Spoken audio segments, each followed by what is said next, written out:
What was your favorite case this season? I really liked the ones that I did, and then not so much yours and Jenn's. Taylor's officially canceled. Okay, great. Thanks, Taylor. Jen, what were your favorite cases this season? Ooh, I don't know. I feel like there were so many that were really, really similar. A lot of cop-out answers here on the Mystery Society tonight. I don't know my favorite. Well, I can't remember a lot of people's names. Do you want Love Fest? Oh, that's Taylor. I'm Nate.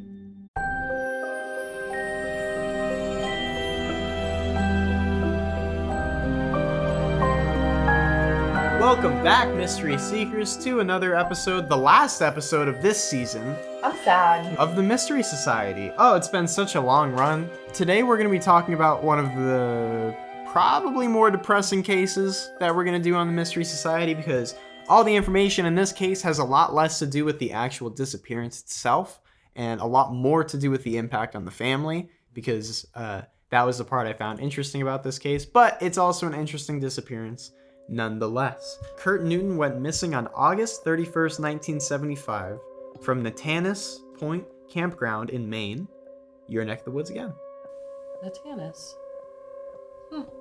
Jen doesn't know about it, so it might not exist. But Kurt Newton went missing on August 31st, 1975 from Natanis Point Campground in Maine when he was 4 years old. When the Newton family arrived to camp, the adults spent most of the time collecting firewood while Kurt played with his sister Kimberly, chasing her around with a tricycle. The family was very happy. Very, very happy family. They had just bought a new house. A few years back, the parents were celebrating 8 years of marriage. They have 2 beautiful kids. Kurt was the kind of kid who stuck next to his mother at all times. I was this kid too, honestly. When he would be left in an aisle, like in a grocery store, he would just kind of stand there and freeze and like start crying until his mom came back to find him. And Kimberly would often try to get Kurt to come into the woods with her to climb trees or play hide and seek, but Kurt would often refuse and tell his mother that there were monsters in the woods. And this account isn't like Kimberly wanted him to go into the woods. They're talking about their backyard, where there's like a little bit of trees. He wouldn't go into even that because he was too scared. Around this time at the campsite, Kurt's father goes off to collect some more firewood, and Kimberly is ignoring her brother, playing her own games because her brother doesn't want to do anything. He's too scared to do anything in the forest. While everyone is distracted, Kurt rides his tricycle into the forest to try to find his father, never to be seen again. That sounds kind of out of the ordinary for him, that he would do it willingly, that he would just go into the forest, even if he was looking for someone. Right. Kurt was seen by 12-year-old Lou Ellen Hansen as she returned from a walk. Kurt sped past her on his tricycle, which startled Hansen, and she called out after him, "Hey, do your parents know where you are?" But Kurt didn't reply and just kept pedaling, so she continued on.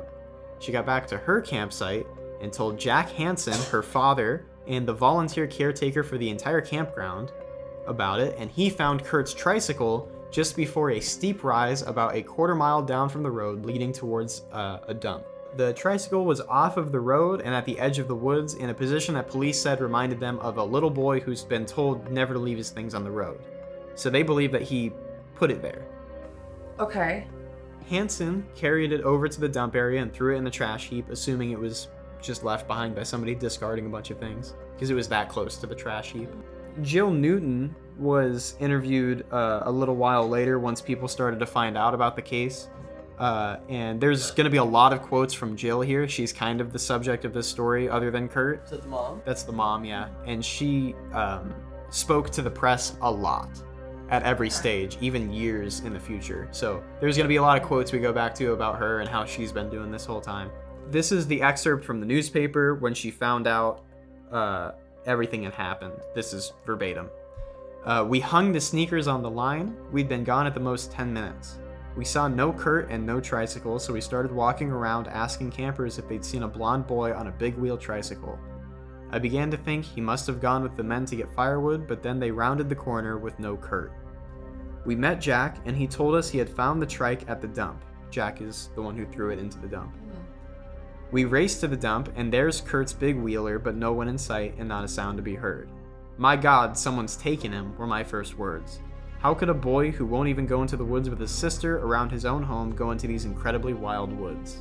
The men who came back with the firewood attempted to calm her down and reassured her that Kurt had just gone into the forest following his father and they would find him in no time. So they got a small search party together, organized by all the campers in the area, and they start combing all of the logging roads in the nearby area to see if he might have walked up one of those. This garnered a bit of attention with the local authorities, and Dwayne Lewis, which is Maine's Game and Fish Warden Inspector, finds himself involved in the case, and this guy is a big deal. He's done a lot of search and rescue missions in Maine, and not a single one of them has failed. He's found the person every single time. Wow. They've always been alive, as far as I could tell. And so because the missing boy was only 4 years old and the temperature was expected to drop into the 20s that night, Lewis called in even more assistance from the local area wardens as he sped to join the search. So he's like speeding to get there, dialing numbers on his phone and like, hey, you gotta come help me with this. From some of the police reports and testimonies by search and rescuers, the will of a child lost in the woods is easily broken. This is another quote from some search and rescuers from a newspaper. The will of a child lost in the woods is easily broken. You'll find the child sitting by a tree crying, and within a few hours, searchers are able to find him. On rare occasions, a child's stamina outlasts that of a grown man. And so at this point, their main concern is if Kurt is still walking in the woods, getting away from them faster than they can catch up. When Dwayne Lewis finally arrives, he mentions that he's convinced, quote, it's much harder to plan a search for a small child, but equally convinced that with about 29 searchers so far, Kurt would be home by nightfall. So he was very confident, despite all of these odds. Wow. Next, a Warden Service helicopter and search plane are brought in to search for Kurt. Kurt had a fascination with the National Guard's helicopters, and his mother Jill was certain that he'd respond to the warden's calm voice calling him on the helicopter's loudspeaker. So Lewis's voice rang out through the entire forest, calling Kurt from the loudspeaker and urging him to follow the helicopter's flight as it led him back to camp. Around that time, when it starts getting darker, the temperature drops to 26 degrees in the forest. By this time, a lot of people have caught wind of the story and have shown up to help in the search.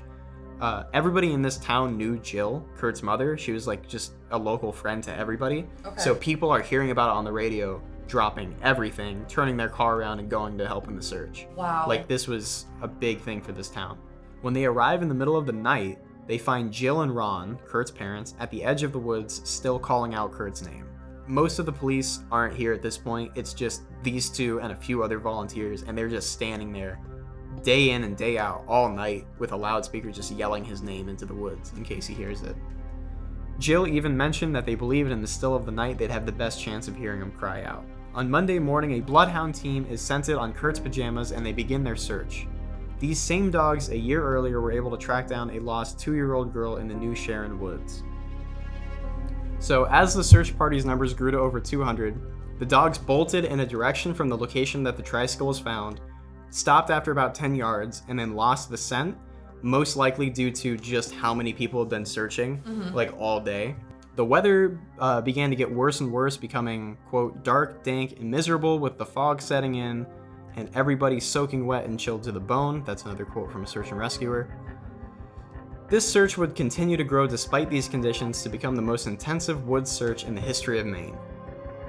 At this point, the Newton family is getting desperate and begin searching for unconventional methods.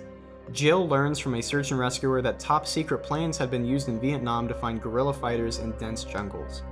She told the wardens, quote, I don't care what it costs or how it works, I just wanted to tell me where my son is. Oh my god. Late that night, a $10 million C-130H gunship took off from an airbase in Florida and began its flight to Maine. What? This plane was equipped with infrared sensors and low-light censored equipment finely tuned for dark forests at night. When did it get This sent poor out? woman was desperate. It got sent out, I believe, on the third day, Monday night it got sent out. Second night, sorry, because it's Sunday, I believe. Yeah, and then, so this is Monday night that the C-130 takes off. And I've read about this ship. There was some excerpts in the newspaper. It's basically like to the point where it could tell the difference between, like, if it's pointed at a road from 30,000 feet, it could tell you the difference in temperature between a piece of asphalt right here and then the white line next to it. It could tell you the difference between those two temperatures. Whoa. So it's very, very high-end equipment. Jill, at this point, was wildly excited and began to get her hopes up. She gave a few interviews, and you can find quotes for this in all of the sources. she starts talking about how she's like, this is definitely it. I mean, we got the gunship and everything. It's going to be perfect. We're going to find him. Her husband is trying to keep her from getting too excited. He's remaining very stoic and determined. At this point, speaking of Ron, the husband, everybody is in awe of him. He's like a superhero because they've noticed that he hasn't slept. They haven't seen him sleep once. And so at this point, it's 4 days in and he's showing no signs of fatigue. He's not groggy. He's still out there walking around with everybody. He's up all night yelling into the loudspeaker. Nothing at all. He's just doing it. He's ordered off his feet by a doctor after he twists his ankle and it swells to over twice its size. Despite this, he's still walking around with everybody. He's still on the loudspeaker. He's still up and moving around and everything. In desperation, his friends laced his coffee with tranquilizers in order to finally get him to go to sleep at the end of the 4th night. Oh my god. Well, you know what? Those are pretty good friends. His friends called him, in quotes to newspapers, they said, he was the toughest man they'd ever seen with unbelievable stamina. The gunship flew a 3-hour mission when it arrived on Tuesday morning, failing to detect any traces of Kurt whatsoever. The search was worsened by low-hanging clouds and heavy rain that grew too bad for searchers to see where they were going. Jill goes into the helicopter to call for her son herself on the loudspeaker. There's some pretty heartbreaking quotes from this. I didn't put them in here because I didn't really want to read them. Really? Yeah. They're that bad? I mean, she's flying around and saying stuff like, you know, I know you're scared, but just come towards mommy's voice and things like that, like through the loudspeaker. She's urging him to, she's saying things like, come to where you can see the sky so you can see me, things like that. When I was researching this case, I mean, it kind of brings up the images of, like, what if he did hear the helicopter and he, like, couldn't find it? Or they couldn't see him and he was, like, waving, you know? Like, it's really sad. Oh my god, that's so heartbreaking because she's so desperate. All she wants to do is find him. She's literally giving everything that she has to find him. So Jill takes it upon herself to go out searching with the rest of the search party. She doesn't like searching in their groups. She prefers to go on what she calls her gut instinct. So she gets a couple of her close friends together and just starts walking around the forest to try to find him herself. She finds a hole that's a perfect size for a child to crawl into and immediately starts calling everybody over and is like, this is it. He's in here. I know it. She sends a search and rescuer inside of it. He goes through the every part of the hole that's in there. He's not in there. And she's like, search it again, because he's in there. And he's like, I don't know what to tell you. It's a hole. He's not in here. At this point, just to give you an idea of how comprehensive this search was, Ron, the father, lost his pen twice in a patch of brush that the warden supervisor, John Shaw, called the roughest he'd seen in 19 years. And both times he lost the pen, it was returned to him by search and rescuers. Okay, that's literally like needle in a haystack level of searching. Yeah. Wow. So they're searching everywhere. Psychics begin pouring in from throughout New England to offer leads, all with differing stories, pointing in a number of directions. After 13 22-hour search days, John Shaw and Dwayne Lewis decide they are no longer appealing for volunteers and decide the search should begin coming to a close. The day the search was coming to an end, the governor extends it for 2 more days. Officially, the search finally came to a close on Friday, September 12th. On the final day, 12 wardens, 6 state troopers, and 75 volunteers made one final, mournful, shoulder-to-shoulder sweep of the area. In the end, over 3,000 searchers looked for Kurt and nothing was found. Ron and Jill stayed in the area for 2 more weeks before returning home. Side note, Dwayne Lewis is still very, very broken up about this. Really? It's to this day the only case that he has not been able to solve. It's terrible. And he's really not dealing with it really well. He still speaks of Curtis to this day and believes they should have found him by all accounts and doesn't know what they did wrong. If he wasn't in the area anymore, like if someone had taken him, there's no way that even with all of these search efforts going through the woods with, crazy technology and all of these super experienced people, there's no way that they're gonna find him. Yeah. At this point, the police and family turn to the idea that he may have been abducted. A team of investigators begin a lengthy interview and polygraph process. One camper reported seeing a white station wagon speeding away from the campground shortly after the time Kurt was to have disappeared, but no such car was registered at the campground and nobody else reported it, and upon further questioning, this person decided it may have been a mistake. Experienced trackers said they found no evidence of recent vehicle traffic on the logging road where Ron Newton was cutting wood, the road where Kurt's trike was found. There was a grim report that a captive bear, often teased by local children, may have been released a few miles from the campground shortly before the disappearance. The police sent descriptions of Kurt throughout all of the US and Canada. Soon his face was everywhere. He was in post offices, he was on milk cartons. A call comes in from a man in Connecticut who had just returned from the Canadian Rockies. There, he had seen a small blonde-haired boy staring at him with a confused look on his face. He was with a man, but the witness said that the two seemed nervous with each other. When he returned home and saw the missing poster for Kurt, he was sure it was him. That same week, a second call comes in from two waitresses who are sure they saw Kurt in their restaurant. The boy was found and interviewed by police and was determined not to be Kurt. Wow. 4 months after he was lost, a call comes in from New Orleans that a small blonde-haired boy of 3 or 4 was hanging around the French Quarter. He was very shy and only responded to names with a K sound like Kenny or Kurt. The Newtons raced to Boston to watch a video of the child, but was identified as the abandoned son of an itinerant Missouri woman. Jesus. I'm the misery woman. But was identified as the abandoned son of an itinerant Missouri woman who was hitchhiking out west. Doesn't sound like a word to me anymore. The kid was named Clifford. Oh, So that wasn't Kurt either. Jill begins to turn back towards the psychic route and begins wrestling with the idea of if her son may actually just be dead in the woods rather than out there alive somewhere. The psychic tells her that her son is still alive and definitely not in the woods, and comes to the conclusion that it's very easy to appease a 4-year-old.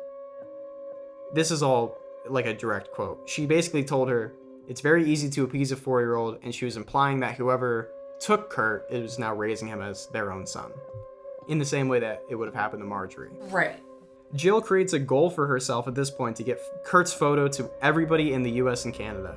She wants every person to see his face. So she begins by going door to door with her husband and passing out Kurt's photo to everybody.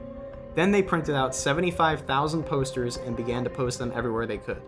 They take out some telephone book ads, and at this point they realize that soon Kurt's going to be getting to school age, so if he's going to be raised by a new family, they're going to have to put him into a school soon. Mm-hmm. So Jill finds the information for every superintendent in every school in the US and Canada, and she writes them a letter explaining the situation and gives them 5 posters to either put around school or use to see if maybe one of their kids looks like Kurt, anything like that. Letters actually start coming back from a lot of schools with attached photos of children who bared a striking resemblance to Kurt, but none who turned out to actually be him. Wow.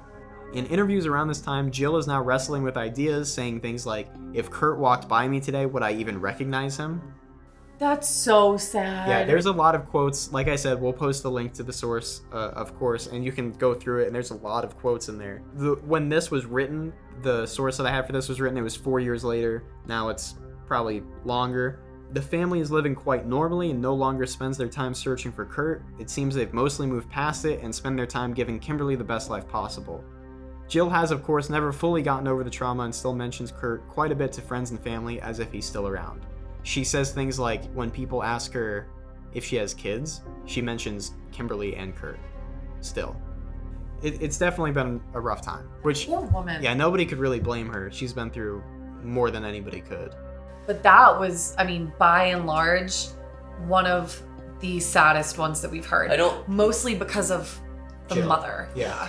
It's just rough because it's like either he did go off and get lost in the woods, and yet they did everything they could to find him and couldn't find him.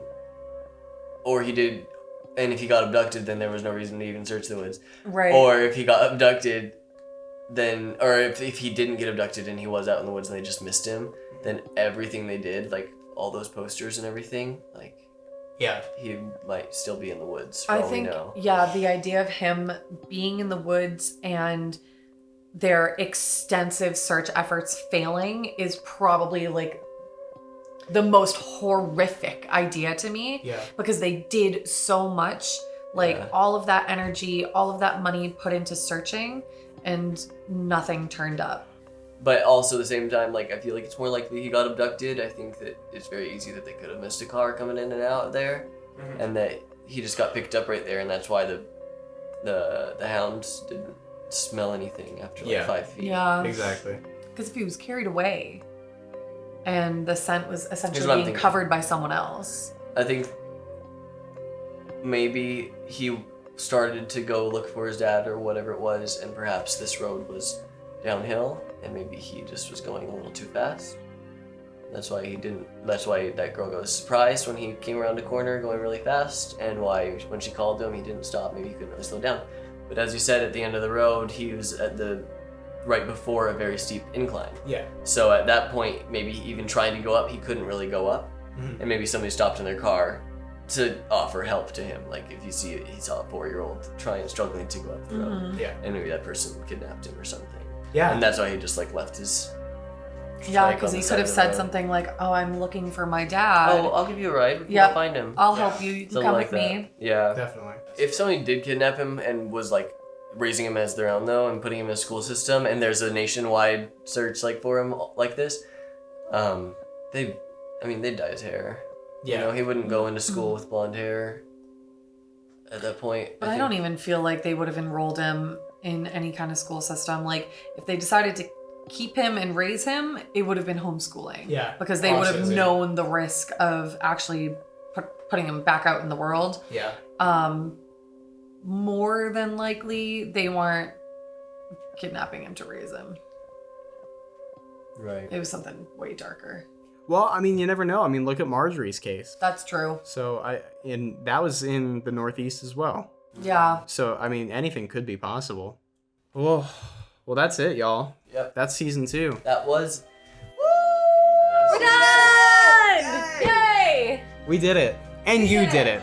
You watched all of season 2. Best You were here fans in with the us world. the whole What? time. you watched every episode. Please tell us you did. Or maybe you only watched one episode and you're just finding us now. That's we fine, too. still love you. Go watch all of our other content. Put them on Yes. repeat. Oh, season 3. When are we gonna do that? When's season 3 coming out? Well, we're gonna talk about What's this the now. theme? What's the theme When for I'm season 3? dead. Go. Season 3. What's the theme? Season theme 3 is Under the sea. It's Under sci- the sea. You heard it sci-fi. here first. There are ocean aliens. We can do that. Well, thank you for sticking with us through season 2. We love you. We hope that you enjoyed it. We hope that it was everything that we wanted it to be for you, because we want to make sure that you are all happy with the content that we are putting out. So thank you for listening to all of our cases. As always, we'll see you next time on the Mystery Society, whatever it turns out to be. See you later. I hate the bell. Bye. Bye.